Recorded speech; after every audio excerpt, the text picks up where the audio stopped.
well එහෙනම් අදත් ඉංග්‍රීසි මහගෙදරත් එක්ක ඉංග්‍රීසි භාෂාවේ ඉතාමත් වැදගත් තවත් කොටසක් ඉගෙන ගන්නයි සූදානම් වෙන්නේ.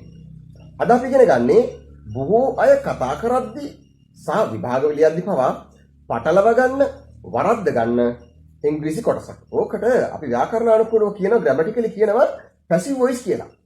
ඔබට මතක ඇති පාසලේ හෝ පන්තියකදී ඔක ඉගෙන ගන්න තියෙනවා සමහර විට බොහෝ විට පැටලෙලා ඇති. මොකද සරල අවස්ථාවක් අපි මේ පටලගන්නේ. මොකද මේ පැසිව් වොයිස් කියලා කියන්නේ? පැසිව් වොයිස් කතා කරනවා කියන්නේ යම් යම් ක්‍රියාවන් සම්බන්ධයෙන් අදහස් කියද්දී, يعني කරන දේවල් ගැන කියද්දී ක්‍රියාව කරන කෙනා ගැන කියන්නේ නැතුව අදහස ප්‍රකාශ කරන එක තාම සරලව. උදාහරණයක් කියනවා නම් අම්මා මට බැන්නා කියන්නේ නැතුව මට බැන්නා කියනවා. නේද? මං ඔයාව දැක්ක කියන්නේ නැතුව ඒ කියන්නේ දැකපු කෙනා කවුද වැඩේ කරේ කියන්නේ මම ඔයාව දැක්ක කියන්නේ නැතුව නිකම්ම ඔයාව දැක්ක කියනවා. නේද? අපි ට්‍රිප් එකක් ඕගනයිස් කරා කියන්නත් පුළුවන්. එතකොට අපි ගැන කියුණානේ we organized a trip. අපි චාරිකාවක් සංවිධානය කරා. හැබැයි දැන් අද පුරුදු වෙන හදන්නේ අපි ගැන කියන්නේ නැතුව නිකම්ම චාරිකාවක් සංවිධානය කරා කියන කොටස කොහොමද ඉංග්‍රීසියෙන් කියන්නේ කියලා. දැන් මේක කියද්දී අපි සිංහලෙන් නම් හරි සරලයි. මම බත් ඉව්වා නේද? මම බත් ඉව්වා කියන එකේ මම කියන වචනේ අයින් කරපු ගමන්ම බත් ඉව්වා කියන කොටස ඉතුරුයි. අදහස සම්පූර්ණයි. හැබැයි ඉංග්‍රීසි භාෂාවේ මේ I cooked rice එකේ I කියන වචනේ අයින් කරපු ගමන් cooked rice කියලා කිව්වහම ඒ සරල අදහස බත් ඉව්වා කියන අදහස නිර්මාණය වෙන්නේ නැහැ සාමාන්‍යයෙන්. එතකොට අපි කොහොමද මේ පැසිව් වොයිස් අදහසක් නිර්මාණය කරගන්නේ? අපි අද ප්‍රධාන ක්‍රියාපද 6ක් අරගෙන ඔය ක්‍රියාපද 6ත් සමග මේ පැසිව් වොයිස් අදහස් කියන හැටි ප්‍රකාශ කරන හැටි පුරුදු වෙමු. මේ ක්‍රියාපද 6 තමයි blame කියන ක්‍රියාපදය. blame කියන්නේ බනිනවා. postpone දෙවන අවස්ථාව postpone කියන්නේ කල් දමනවා කියන එකයි. තව ක්‍රියාපදයක් ගමු punish. punish කියන්නේ දඬුවම් කරනවා අපි දන්න ක්‍රියාපදයක්. අනිත් අවස්ථාව check. check කියන්නේ පරීක්ෂා කරනවට check කරනවා කියන්නේ. තවත් ක්‍රියාපදයක් ගමු give. give කියන්නේ දෙනවා. give කියන්නේ දෙනවා. අවසාන ක්‍රියාපදය treat. treat කියනවා ප්‍රතිකාර කරනවාට එහෙම නැත්නම් සත්කාර කරනවා සලකනවා කියන අදහසිනුත් treat කියලා ගන්නට පුළුවන් ක්‍රියාපද 6ක් අපි ගත්තා. ওই ක්‍රියාපද 6 හරහායි මේ පැසිව් වොයිස් කියන අවස්ථාව පුරුදු වෙන්නේ.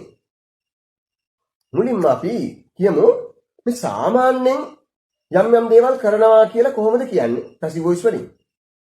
උදාහරණයක් වශයෙන් blame කියන වචනේ අපි ගමු.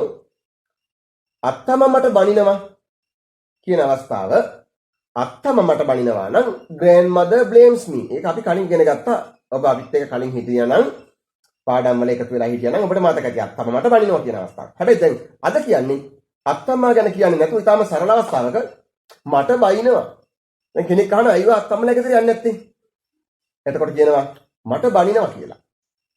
අත්තම්මා ගැන නොකිය හිටියයි අහගෙන ඉන්න එක්කෙනා දන්නව කවුද බනින්නේ කියලා. නේද? එහෙනම් මට බනිනවා කියලා සරලව කිව්වා. මේ මට බනිනවා කියන එක පැසිව් වොයිස් කියනකොට ඉංග්‍රීසියෙන් කියනකොට අපි ක්‍රියාවට ලක් වෙන දේ හොයා ගන්නට ඕනේ මුලින්ම. හොඳට මතක තියාගන්න. බනිනවනේ. බනින්නේ කාටද? මට. එහෙනම් I කියලා පටන් ගත්තා. හොඳට මතක තියාගන්න මොකද්ද මේ කියන්න වචනේ? මට බනිනවා කියන එකයි. එහෙනම් වාක්‍ය මුලට ආව I. මොකද මම තමයි බැනුම් අහන්න කෙනා. ක්‍රියාවට ලක් වෙන එක නම් මම. I. ඊට පසුව ඔබට වචන සෙට් එකක් ඕනේ වෙනවා. ඔන්න මේ වචන සෙට් එක ඔබ දන්නවා am is සහ are. am is are වචන තුන පාවිච්චි වෙන හැටි අපි කලින් කතා කරලා තියෙනවා. නමුත් චුට්ටක් මම මතක් කරලා දෙන්නම්. I කියන වචනේ සමග am ඕනෑම එක වචනයක් සමග is සහ බහු වචනයක් සමග are කියන වචන භාවිත වුණා. මට බනිනවනේ කියන්නට ඕනේ. I am. I ළඟ am අනිවාර්යෙන් ඕනේ. I am. ඊට පස්සේ ක්‍රියාපදේ පාවිච්චි කරමු. හැබැයි මේ පැසිව් වොයිස් භාවිතයේදී ක්‍රියාපදය past participle අවස්ථාවෙන් භාවිත වෙන්නට ඕනේ. ඒ කියන්නේ මට බනිනවා I am blame නෙමෙයි I am blamed. කොතනකදී හොරි ඔබට ඇහුනොත් මේ I am blamed කියන වචනය වාක්‍ය මම බනිනවා නෙවෙයි මට බනිනවා. මම බනිනවා නෙමෙයි මට බනිනවා. ඔන්න පළවෙනි උදාහරණය අපි ඉතා සාර්ථකව ඉගෙන ගත්තා මට බනිනවා I am blamed. එහෙනම් අපි දෙවෙනිට කතා කරපු ක්‍රියාපදය punish. punish කියන්නේ දඬුවම් කරනවානේ. මට දඬුවම් කරනවා කියන්නේ I am punished. මේ අවස්ථාවේදී මම දඬුවම් කරනවා නෙමෙයි. මම ක්‍රියාව කරන කෙනා නෙමෙයි. මට දඬුවම් කරනවා. I am punished. මට දඬුවම් කරනවා. සාමාන්‍යයෙන් කරන දෙයක් ගැන මේ කියන්නේ සාමාන්‍යයෙන් මට ගහනවා සාමාන්‍යයෙන් මට දඬුවම් කරනවා කියලා කියන්නේ. සාමාන්‍යයෙන් මට නෙමෙයි අපි කියමු වෙන කෙනෙක් ගැන. ළමයින්ට දඬුවම් කරනවා. පාසලේ සිසුන්ට දඬුවම් කරනවා. ස්ටුඩන්ට්ස් කියලා පටන් ගත්තාම අර am is are වචන තුනේ මොකක්ද අවශ්‍ය වෙන වචනේ? ස්ටුඩන්ට්ස් are බහුවචනයක්නේ. Students are punished. හොඳට මතක තියාගන්න ක්‍රියාපදයේ past participle අවස්ථාවෙන් පාවිච්චි කරේ. Students are punished. ළමයින්ට ගහනවා ළමයින්ට දඬුවම් කරනවා. postpone කියන්නේ කල් දානවට. postpone කල් දානවා. සාමාන්‍යයෙන් හැම අවුරුද්දෙම රැස්වීම කල් දානවා කියලා අපි කියමුකෝ.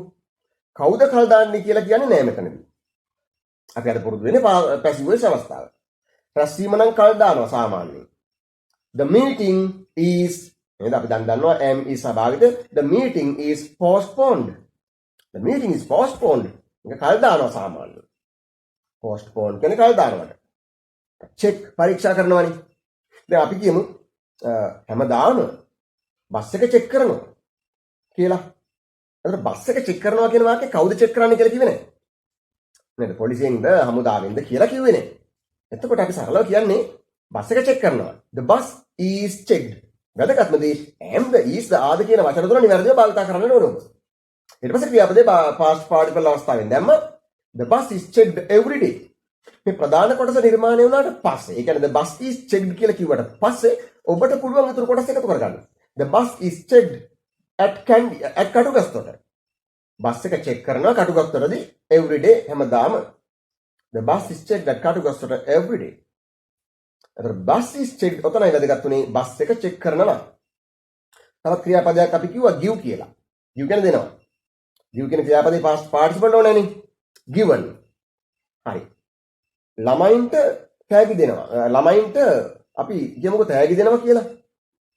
Children are given. Children are given presents. Children are given ළමයින්ට දෙනවා. දැන් මෙතන ළමයි දෙනවා නෙමෙයි ළමයින්ට දෙනවා. අපිට පුරුදු වෙන එකයි. ළමයින්ට දෙනවා තෑගි. Children are given presents. මිනිස්සුන්ට ආධාර දෙනවා. People are given aids. AIDS කියන්නේ ආධාර. අපි දන්නවා AIDS කියලා රෝගයකුත් තියෙනවා. හැබැයි මෙතන AIDS මයි සිම්පල් අකුරෙන් ලියනවා. ඒතර AIDS කියන්නේ මෙතන ආධාර. මිනිස්සුන්ට ආධාර දෙනවා. People are given aids කියලා කියන්නට පුළුවන් මේ පැසිව් වොයිස් අවස්ථාවයි අද පුරුදු වෙන්නේ. අනේ අවසාන ක්‍රියාපදේ treat. treat කියන්නේ ප්‍රතිකාර කරනවා. ප්‍රතිකාර කරනවා නැත්නම් සලකනවා. මට සලකනවා හොඳට කියලා කියනවා නම් I am treated well. I am treated well. මට සලකනවා. දැන් අපි මේ පළවෙනි අවස්ථාව විතරයි තාම ඉගෙන ගත්තේ. තව අපිට අතීත කාලේ ඉගෙන ගන්න තියෙනවා කොහොමද කරා කියලා කියන්නේ. I am treated කියන්නේ මට සලකනවානේ. පටලව ගන්න එපා. දැන් අපි හිතමුකෝ එයාලා මට සලකනවා කියලා. එයාලා මට සලකනවා කිව්වොත් they treat me. they treat me එයාලා මට සලකනවා එක වෙනම කතාවක්. මොකද ක්‍රියාව කරන කෙනා වාක්‍ය මුල හිටියා. they treat me. they treat me. they treat me කියන එකේ බලන්න සිංහලෙන් ගත්තොත් එයාලා මට සලකනවා. එයාලා කියන වචනේ අයින් කරොත් මට සලකනවා නේද කියන කොටස ඉතුරු වෙච්ච ගමන් සිංහලෙන් වාක්‍ය නිර්මාණය වෙලා ඉවරයි. මට සලකනවා. එයාලා කියන වචනේ අයින් කරන්න විතරයි ඕනේ. හැබැයි ඉංග්‍රීසි ලියන හැටි බලන්න they treat me කියන එකේ they කියන වචනේ අයින් කරා කියමුකෝ. මට සලකනවා කියන අදහසක් අපි හිතේ තියාගෙන treat me කියලා කියනවා. එතකොට treat me කියපුවම තේරුම මට සලකනවා නෙමෙයි. මට සලකන්න. ඒක විධානයක් හෝ ඉල්ලීමක් බවටපත් වෙනවා. ඒකින්ද they කියන වචනේ අයින් කරලා අපිට ඕනේ අදහස පැසිව් වොයිස් නිර්මාණය කරගන්නට බෑ. මට සලකනවා නම් I වචනේ මුලට එන්න ඕනේ. I am treated. I am treated මට සලකනවා. දැන් මේ හැම දෙයක්ම අපි කිව්වේ am is භාවිතා කරලා සාමාන්‍යයෙන් මේ දේවල් කරනවා කියලා. හැබැයි ක්‍රියාව කරන කෙනෙක් ගැන සඳහන් කරේ නැහැ. දැන් අපි කියමු මේ දේවල් කරා කියලා. ඔය ක්‍රියාපද හයම භාවිතා කරලා. මුලින්ම ගත්තේ blame කියන ක්‍රියාපදේනේ.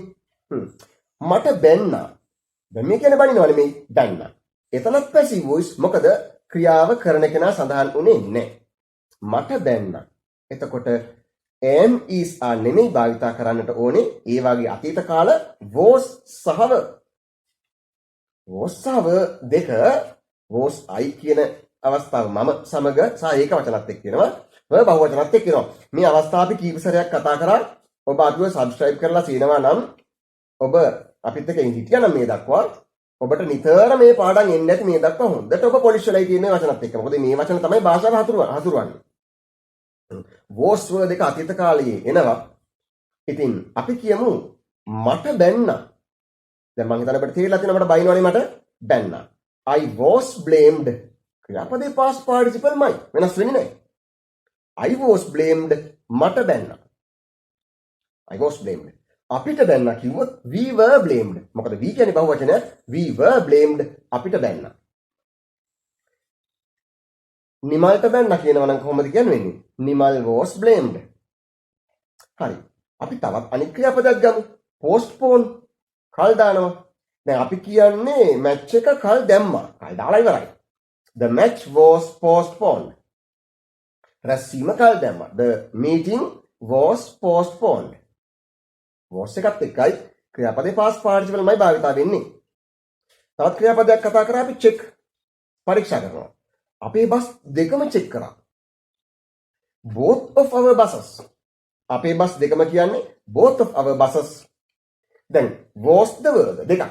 එහෙනම් was නෙමෙයි verb. Both of our buses were checked. නේද? were checked පරීක්ෂා කරා.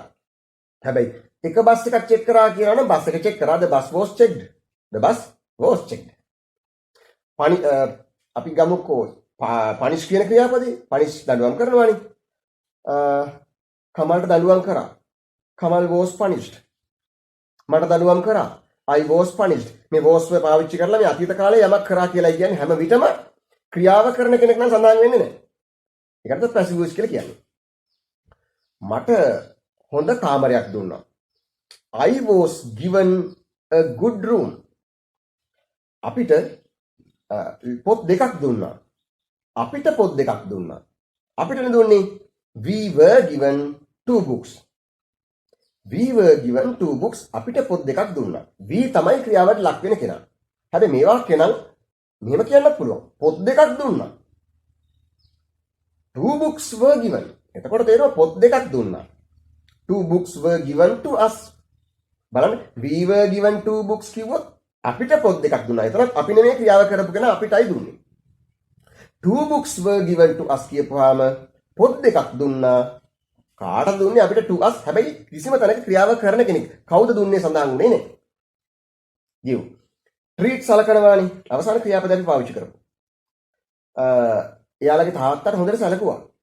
Their father was treated well. Their father was treated well. එයාලගේ තාත්තාට හොඳට සැලකුවා. ඒ බල්ලට නැත්නම් සතෙක් ගන්න ගත්තොත් ඒ බල්ලට මිනිස්සු හොඳට සැලකුවා. සැලකුවා කියන්නේ ආහාර පාන දෙන්න ඇති සත්කාර කරන්නට. That dog was treated well. That dog was treated well. ඒ බල්ලාට හොඳට සැලකුවා. මොන අවස්ථා දෙකක් කිව්වා කරනවා සහ කරා.